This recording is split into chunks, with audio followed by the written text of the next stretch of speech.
Hello, we are Meeting in the Middle. I'm Nicole Roth. And I'm Hannah Mosher, and welcome to week 2 of our Book of the Bible in 10 Minutes series. Woo-hoo! We don't really know what to call it, so we're just kind of changing 10 the name. minute to win it. Yes, that's the one you like. So last week we did the Book of Ruth in 10 minutes, and this week we are doing Job in 10 minutes. I'm kidding. Oh. I'm just joking. I was like, oh no, you're one of those. It always makes me think of Mrs. Doubtfire. Mm-hmm. I am Job. Do you not remember that? I don't remember that part. I do remember that movie. Oh, it's very fun. So today we will be trying to do the Book of Job in 10 minutes. So hang tight. We're going for a ride here. And we have no notes. So. Double. Double hang on. Double hold on. 2 hands. So we are going to. But please like this video. This is what happens when we don't have notes. Like this video, subscribe to our channel, hit that notifications bell so you don't miss an episode, and share it with all your family, friends, and strangers. I like that that's our new tagline. So Hannah is going to hit us with the best summary ever. Go! So super long story short, the Book of Job. So basically this wholesome man who was very wealthy and very blessed. In the land of Uz. Uz, not Oz. No yellow brick roads here. He is a wholesome man, and God recognizes that, and Satan approaches God and is like, hey, there's this super wholesome man, I bet that I can get him to turn on you, and God's like, give it a shot, but don't touch his health. And so Satan takes everything away, and then Satan goes back, and he's like, and God's like, see, told you. And Satan was like, yeah, but I bet if I took his health too, then he would curse you. And God's like, you know what, go for it. And yeah, it is hard. It's like hard to read because it's like he loses literally all of his livelihood, all of his family, and then literally his physical ability to be a human is gone. He's in pain. He's hurting. He has boils from head to toe. It's physical, emotional, and mental pain. So then that's like, it's really funny because like that is what people think like the entire book is about, is like this man just suffering. I would say that was probably, I mean, obviously that was horrible, but then more like 30 chapters of this 42 chapter book are his friends who travel up to hang out with their friend, and they sit there for a week. Eliphaz. Oh dear. Bildad and Zophar. Nice work. So the 3 friends, they travel to visit with Job and kind of give him their condolences. He's lost his entire family, everything, literally everything at this point. And in 30 chapters is basically just him arguing, them arguing about why he's being punished and accusing him of sinning and being punished for wrongdoings and all of this horrible stuff instead of just being there for him. And Job's just like, nah, man, my God's faithful. Yeah. Nah. Man. But not the whole time either. Yeah. He eventually gets to that point, and we'll get into that. But that's the summary of the book. Is like a lot of people are like, oh yeah, Job was just this man who suffered. But it's like, that's like just the beginning of this book. Like, so what I was saying was that it seems, as much as he went through in the first like 12 chapters, it's almost-ish kind of worse having to sit there and be berated by your friends that you caused this and brought this upon yourself. Like, that just sucks. Do you have anything to add to my summary? The ending's like my favorite part. God just like rewards him for being faithful. And even though like he is still human, so he did have like some of his doubts and questioning, obviously, when you're going through so much pain. But like overall, Job was very faithful to God, and God rewards him with that, with a new family and pretty much just like a new life, and being like, you got this, bro. So what stood out to you? It was really hard to read this because it was just like, okay, one friend being like, blah, blah, blah, blah, and then Job being like, no, I don't think it's, and then the next chapter is like Job being like, no, I don't think it's that way, and then it's like another friend. It was just kind of, and they kept saying the same thing. Yeah, it was really, really hard to read because it was just them arguing, and I was like, okay, when is this gonna like change? Like, what's gonna happen next? Because they're all literally saying the same thing, like friends being like, you suck, and Job being like, no, but God's faithful, and then whatever. But when you look at Job in a second level narrative of the whole picture, it was really important to see that, because that's literally how we live as with our friends and with our people. We all have those type of arguments or those type of theological talks, and this was like a an example of a conversation based on faith, and we have those all the time. It was very important to see, because a lot of times when we're reading the Bible, we're either reading, like in the Old Testament, of just like a journey, or in the New Testament, the gospel, which is important, don't get me wrong, but we actually got to see an actual, like, people being people, like arguing with each other, you know what I'm saying? And in a long span of time in a book. I don't know if that's making sense. No, it does. And it's like, yeah. And I think it's important, I'm going to segue off of that. An interesting fact about the book of Job, it's debated whether it actually happened or if it's a almost like metaphorical book. But in the Old Testament, we talked last week, there's narratives. This is actually a poem. And so this poem, it was described to me by Eric. I talked to him about this. He said that this was the Hebrews' way of dealing with that question of why bad things happen to good people. And so to bring that humanness down to our level, like, why do good things happen or bad things happen to good people and good things happen to bad people?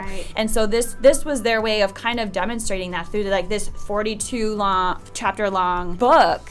And so I thought that was really interesting. But yeah, that's my little trivia fact about I love Job. that. And that's so, yes, that is so important to understand. And like, that's just, and it's another point that it's like an age old, that's an age old question of like, what was happening in what we sometimes say Bible times is still happening today. So also to speak off of that is that Job, you know, he was described by God as a man of integrity.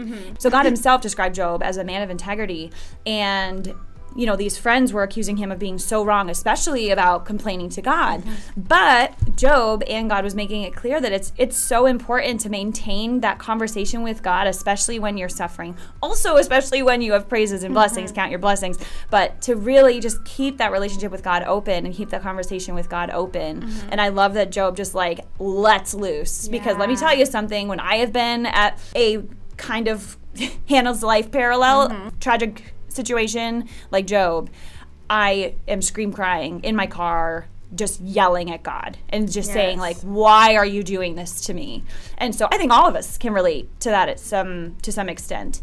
And so keeping that conversation open during those trials and tribulations is super important. Yes. And like, it really makes me think of what would those three friends that was like pretty much condemning Job, like, what would they do if they were in Job's situation? Would they be as faithful as Job? What would they do if they were in Job's situation? And it makes you reflect on, like, yourself. It does. And they're almost like Old Testament versions of Pharisees, because what they're saying is not technically wrong. Right. It's like, when the first time I ever listened to this was an audio Bible, and I'm like, why are they, you know, why is everyone saying like, oh, poor Job? Like, these people are probably right. And then when I actually sat down and read, I was like, oh, that's why. But they're not wrong. And neither were the Pharisees. They technically were godly people and religious people. And so obviously these men, they were probably friends because of that reason. It's like, oh yeah, sure, we're Christians. But they were those shallow, just by the law, obviously.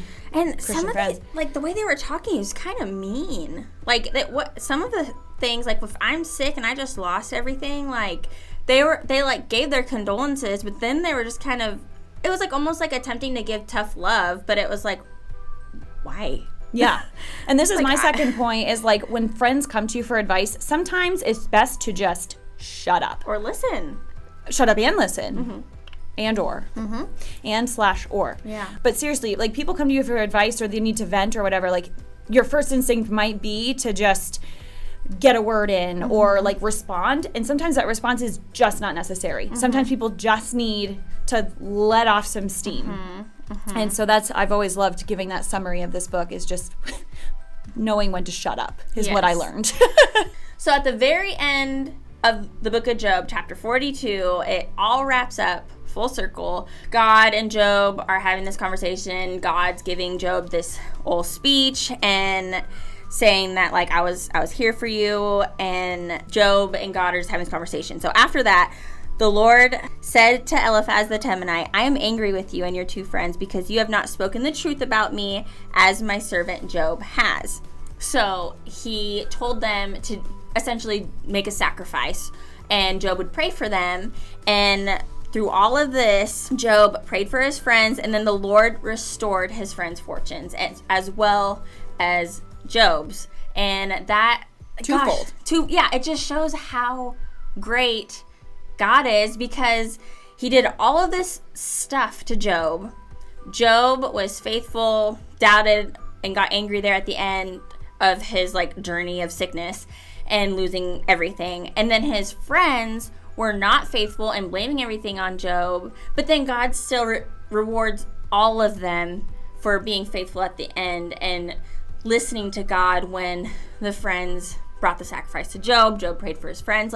It's just amazing how you can literally be unfaithful one day, and then the next day God's just like, okay, you're gonna follow me now, cool, let's do this, Yeah, and I think that also speaks to the theme of the book, for lack of a better word, where it is a struggle between why good things happen to bad people, like the friends, why would they get their fortunes restored? Right. And then why bad things happen to good people like Job. And then it said repeated in here from Job that, and from the friends, that people are born from the womb and they die, and they're all buried in the same ground, and they're all eaten by maggots. It doesn't matter if you lived a great life or a crappy life, or if you lived for Jesus or didn't live for Jesus. Everything is leveled when it comes to death.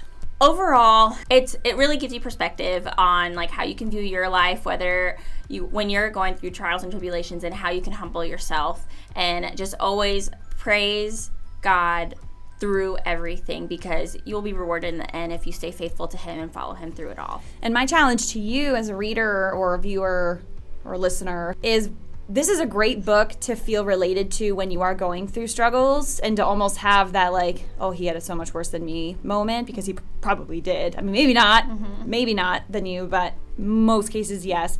But I also challenge you to maybe take a look at this book when you're going through good things, and when you start to feel attached to people and materialistic things, because this can check you that it could be taken away at any time. This is almost like a hyperbole, kind of, if it is not real, of how God acts up there. I mean, that's also an age-old question, is does God cause evil, or does he allow evil? That's a big and debated question also, that has to do with this, because the other flip of the coin can be people reading this and going why would God do this to someone, and he could do it to me? But you just have to understand that we live in a world of sin. This is not God's world right now. He gave it over to Satan, and he's coming back to redeem it, for sure. Jesus came and died for our sins, so we're able to go to heaven, but this world is not perfect yet. And so the bad things that happen, it's not necessarily God causing them, certainly not God causing them, and it's more than likely not him allowing them. But even if it is, I mean, it's all worked together for good for those who love him. So just hold on to that truth. And again, when you're going through struggles, and when you're going through your good seasons, just kind of reflect on this, because it's important to keep yourself in check. We want to remind you to like this video, comment if anything resonated with you, or if you have any differing opinions or thoughts. Thank you, Eric. Subscribe to our channel. Share with your friends, family, and strangers. And we'll see you next week when we hit up the book of Revelation in 10 minutes. Oh my gosh. Well, you made that official. Might be 15 minutes, but we'll see. Thank you. Bye.